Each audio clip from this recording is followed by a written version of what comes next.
which gives the polarity of induced EMF in a clear and concise fashion.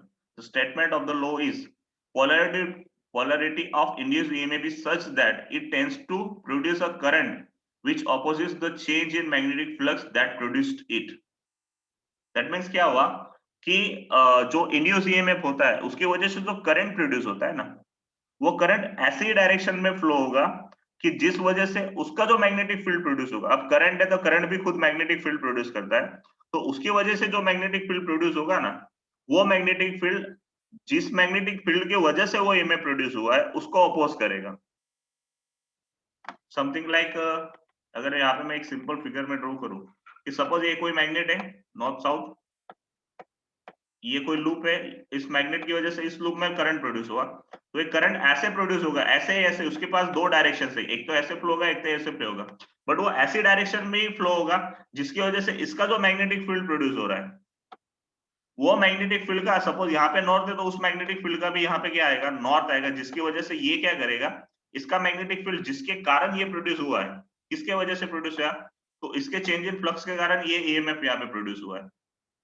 तो वो EMF का जो current होगा वो उसी डायरेक्शन में फ्लो होगा कि जिसकी वजह से जिसने उसको प्रोड्यूस किया उसको ही वो क्या करेगा, अपोज करेगा। मतलब कि जब यहाँ से करंट फ्लो होना स्टार्ट होगा तो उसका मैग्नेटिक फील्ड इस लूप को दूर लेके जाएगा। ओके, मतलब इन दोनों के बीच में रिपल्सिव फोर्स बन जाएगा वन काइंड ऑफ, ऐसे ही डायरेक्शन में करंट फ्लो होगा। This is the statement of Lenz law.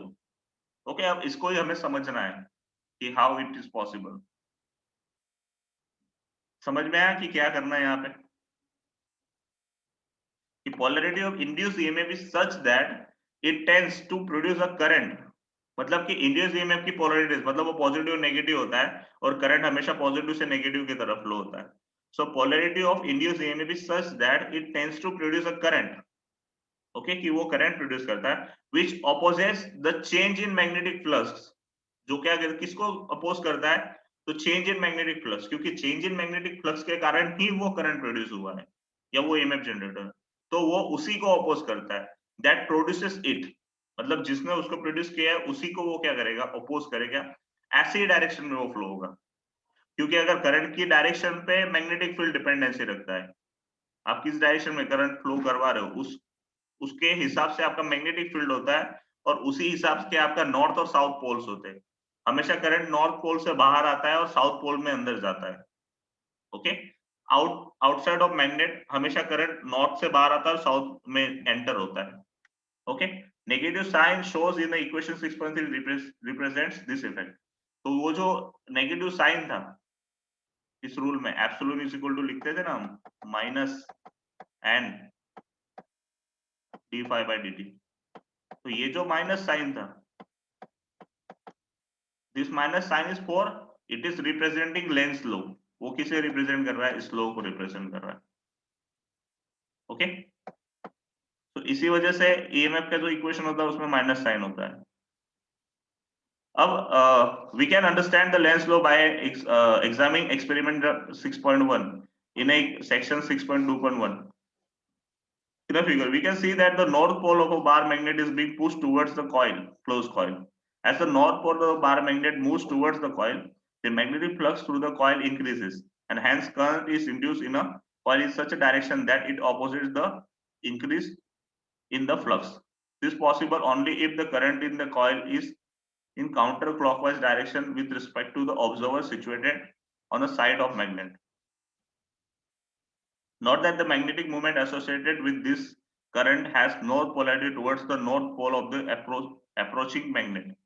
Similarly, if the north pole of a magnet is being withdrawn from the coil, okay, magnetic flux through the coil will decrease. And to counter this decrease in a magnetic flux, the induced EMF of a coil flows in a clockwise direction, and its south pole faces the descending north pole in the bar magnet. This would result in an attractive force which opposes the motion of magnet and the corresponding decrease in a flux. Okay, यहाँ पे जो explanation दिया है उसमें मतलब ऐसे deep explanation नहीं उस चीज का कि क्यों ऐसे होता है। Okay, यहाँ पे simplest explanation दिया है। I will come out on it, but before that, I need to tell you something very deep about Lenz law. अब लेंस लो का क्या होगा कि सपोज कि ये एक मैग्नेट है, इसका नॉर्थ और साउथ है, और जिसकी वजह से ये लूप है एक, कोई एक लूप होगी, ओके। इस लूप में मैग्नेटिक फ्लक्स प्रोड्यूस हुआ, ओके। इसके फ्लक्स के इंटरेक्शन के कारण यहाँ पे ईएमएफ प्रोड्यूस हुआ। तो सपोज अगर अगर कि इसका जो ईएमएफ है, मतलब इसमें से जो करंट फ्लो हो रहा है, काय करंट, उसकी वजह से जो मैग्नेटिक फील्ड प्रोड्यूस हो रहा है, सपोज उसका अगर यहाँ पे साउथ हुआ, ओके, सपोज उसका अगर यहाँ पे साउथ और यहाँ पे नॉर्थ हुआ, तो क्या होगा, नॉर्थ साउथ अट्रैक्शन हो जाएगा। तो इसकी वजह से आप अगर सिंपल एक धक्का भी मारोगे इसको, तो भी ये उसके साथ अट्रैक्ट हो जाएगा, और you will get large force, okay. थोड़ा भी धक्का, मतलब you don't need to give continuous energy, मतलब एक बार आपने सिर्फ छोटा सा धक्का दिया है इस मैग्नेट को, तो भी ये उसके तरफ चला जाएगा। That means you are not giving any energy, मतलब आप कोई वर्क नहीं कर रहे हो उस पे, वो ऑटोमेटिकली वहां पे जा रहे हो। और आप बिना वर्क किए आपको एनर्जी कैसे मिलेगी? How is it possible? I square R के हिसाब से आपको यहाँ पे एनर्जी मिलनी चाहिए, बट वो कैसे मिलेगी? बिकॉज आपने कोई एनर्जी तो दी नहीं है, because only you are pushing it, okay, वो एनर्जी नहीं होती। और बिना कोई एनर्जी दिए आपको एनर्जी मिल जाए, is it, this is not this is not accordance with the conservation of law of conservation of energy, so that ये फर्स्ट जो हमारा एजम्पशन है वो गलत है। अब यहाँ पे नॉर्थ होगा, सपोज यहाँ पे नॉर्थ होगा, तो नॉर्थ नॉर्थ क्या होगा, रिपल्सन होगा। अब नॉर्थ नॉर्थ रिपल्सन होगा, तो इसकी वजह से क्या होगा कि ये जो नॉर्थ है, ये करंट के कारण जो मैग्नेटिक फील्ड प्रोड्यूस होगा, उसका नॉर्थ और इसका नॉर्थ क्या करेगा, एक दूसरे को अपोज करेंगे। तो इसके लिए हम क्या करेंगे, फिर क्या, ये मैग्नेट दूर जाएगा, तो इसीलिए हमें फ्लक्स चेंज को कंटिन्यू रखने के लिए, मतलब वो फ्लक्स चेंज को डिक्रीज कर देगा, ये मैग्नेट को वो क्या करेगा, पुश करेगा आउटसाइड। तो अगर हमें उसको कंटिन्यूअसली यहाँ रखना है, तो हमें कंटिन्यूअसली उसको एनर्जी देते रहने पड़ेगी यहाँ से, because it is pushing it outside the loop और away from the loop. So continue to continue in a change in flux, you need to give continue energy, और आप यहाँ से continuous energy दोगे, वही है continuous energy इसमें EMF के फॉर्म में प्रोड्यूस होती रहेगी। That means you are giving one energy, it is converted in a second energy. Okay, मतलब क्या है कि it is accordance with the law of conservation of energy, so that this is only the possible case. तो इसीलिए यहाँ पे ये सब बोला गया है कि लेंस लो जो होता है वो करंट इसी डायरेक्शन में फ्लो करवाता है, उसी डायरेक्शन में, कि जिसके कारण उसका जो मैग्नेटिक फील्ड है, ये ओरिजिनल फ्लक्स चेंज को क्या करता है, अपोज करता है, जिसकी वजह से फ्लक्स चेंज डिक्रीज हो जाता है। तो उस फ्लक्स चेंज को आपको अगर इंक्रीज करना हुआ, तो you need to give continuous energy to it. जो बाहर से मैग्नेट है या जो भी सिस्टम आपने जनरेट किया जिसकी वजह से फ्लक्स चेंज कर रहा है, तो उस सिस्टम को आपको कंटिन्यूअस एनर्जी देनी पड़ेगी, और वही एनर्जी यहाँ पे क्या है, इलेक्ट्रिकल एनर्जी के फॉर्म में कन्वर्ट होती रहेगी। And this is completely familiar with the law of conservation of energy, that's why.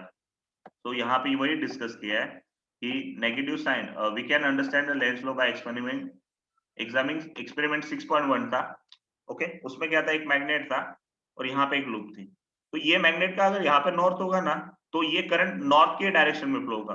तो अब कैसे समझना होगा, अगर मैग्नेट का नॉर्थ है ना, तो करंट का नॉर्थ का एन ऐसे आता है, ओके। ये लूप है, इसमें से करंट कैसे फ्लो होगा, तो नॉर्थ का एन ऐसे आता है, तो इसके जो एरोज है उस डायरेक्शन में, मतलब कि अगर यहाँ पे नॉर्थ हुआ, तो आपका जो लूप का करंट है वो काउंटर क्लॉकवाइज फ्लो होगा या एंटी क्लॉकवाइज फ्लो होगा, ओके।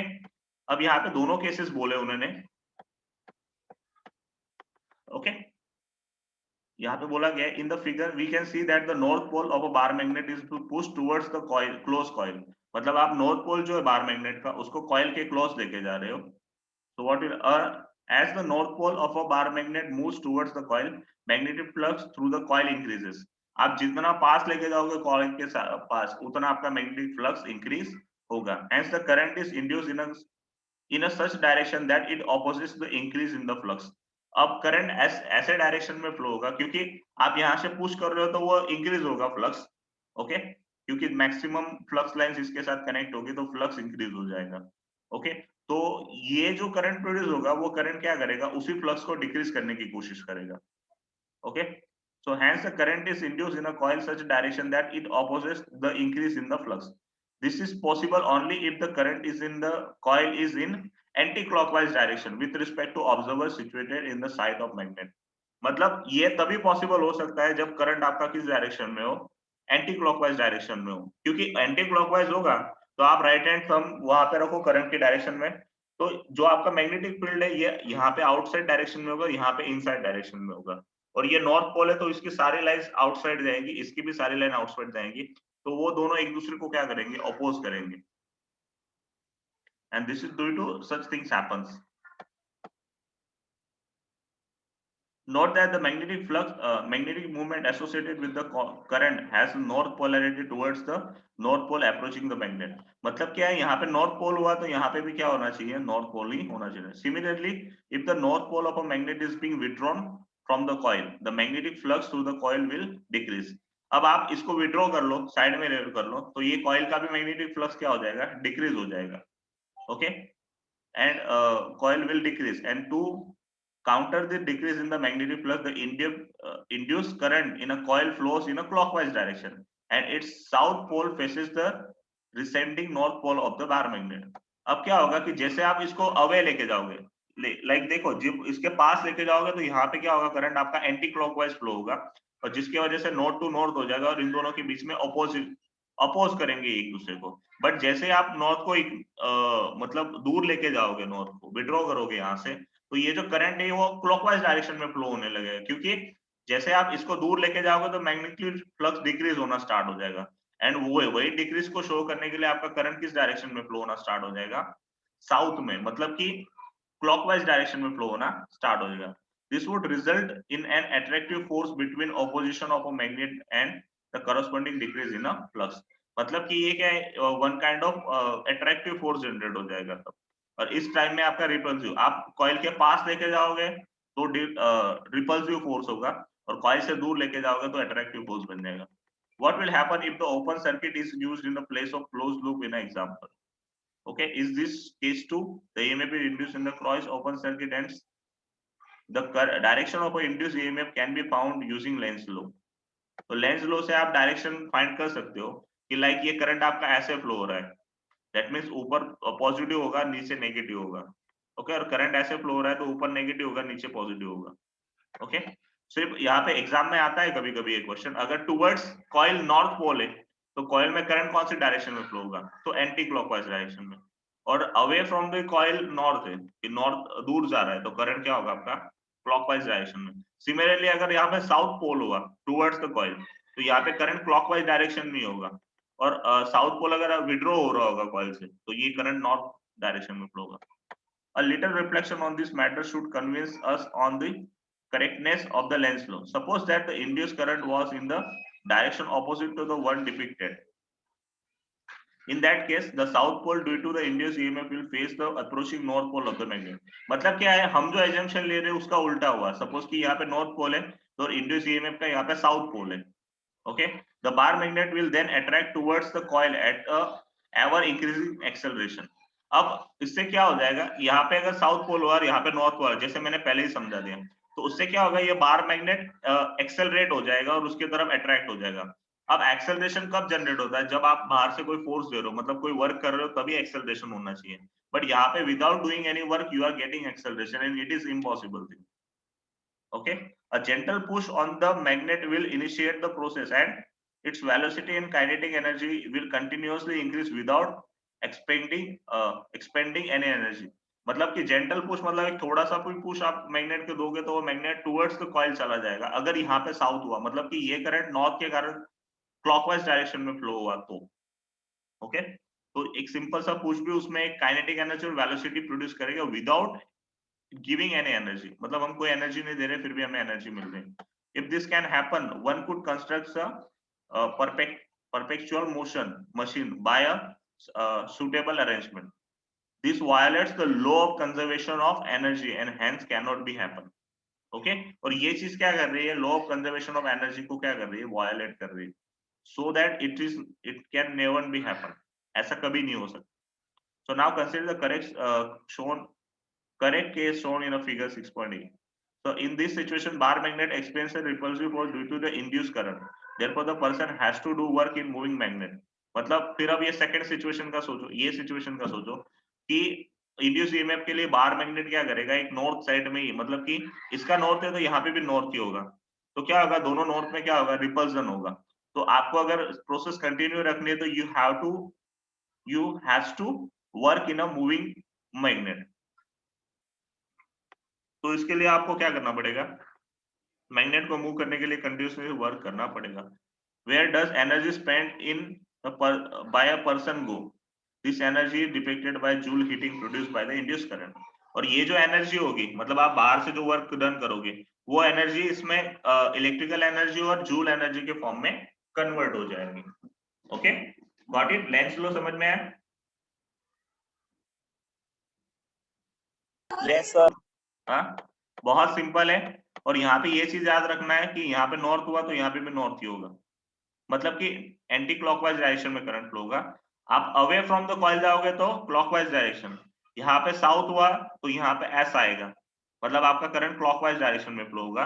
और अवे फ्रॉम द कॉइल जाओगे साउथ पोल के साथ तो एंटी क्लॉकवाइज डायरेक्शन में। मतलब 4 केसेस है, चारों केसेस आपको समझनी होती है। इसका डायरेक्ट क्वेश्चन जेडबल या नीट में आता है, तो keep this in your mind. Okay, तो मोशनल इलेक्ट्रोमैग्नेटिक फोर्स हम नेक्स्ट लेक्चर में पढ़ेंगे। अब ये मीटिंग खत्म हो जाएगी।